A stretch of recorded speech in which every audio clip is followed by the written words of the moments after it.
বড় বড় দুর্নীতি কমেছে। সেই দুর্নীতি হলো অর্থ পাচার, বড় বড় অর্থ পাচার, বিদেশি অর্থ পাচার, ব্যাংক ডাকাতি, এগুলো কমেছে।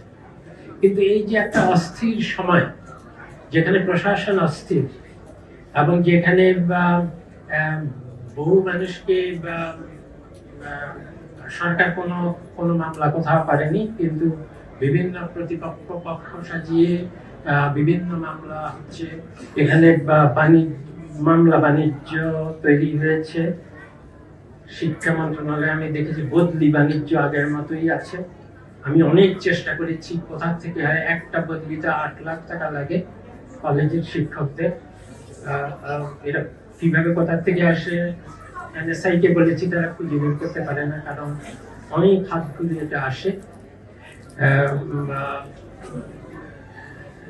একটা ফাউন্ডেশন আছে আমাদের, একটা মাওলানা সাহেব আছে, মাওলানা খুব আহমেদুল্লাহ, মাওলানা আহমেদুল্লাহ একটা ফাউন্ডেশন আছে। কি ফাউন্ডেশন? সুন্নাহ ফাউন্ডেশন। আমি শিক্ষা মন্ত্রণালয়ে যখন ছিলাম তখন উনি একদিন হঠাৎ করে আসলেন। তো শিক্ষা মন্ত্রণালয়ের শত শত তদবিরের জন্য আসতো, সবাই বদলি। আগে তো একটা ফিক্সড অ্যামাউন্ট দিলে বদলি হয়ে যেত, শিক্ষা মন্ত্রণালয়ে আসতে হতো না। আমাদের সময় সবাই মনে করলো একটা সুযোগ এসেছে, সুযোগ নেই না কেন।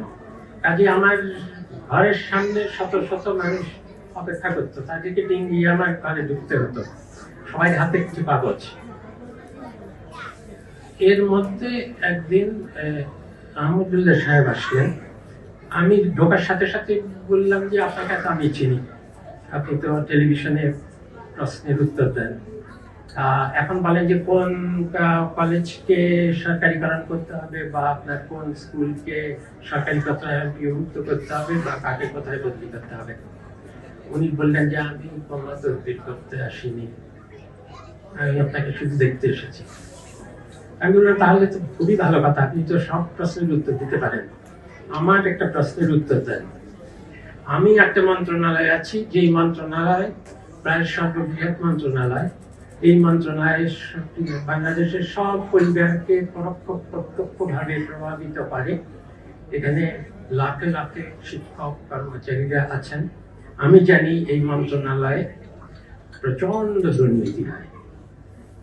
এখন আমি সবাই উপরে বসে সেগুলোতে সই করছি, আমার কি রকমের গুনাহ হবে বলে আপনি মনে করেন?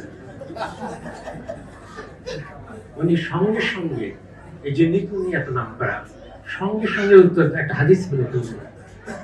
হাদিস বলে তারপর বললেন যে হাদিসের অর্থ হলো গভীর অমানিসায়, সম্পূর্ণ অন্ধকারে শুধু একটা আলো, সূক্ষ্ম আলো প্রজ্বলিত করো, তাতেই আস্তে আস্তে লাভ হবে। আমি বললাম মাশাআল্লাহ, এই জন্যই তো আপনার এত নাম,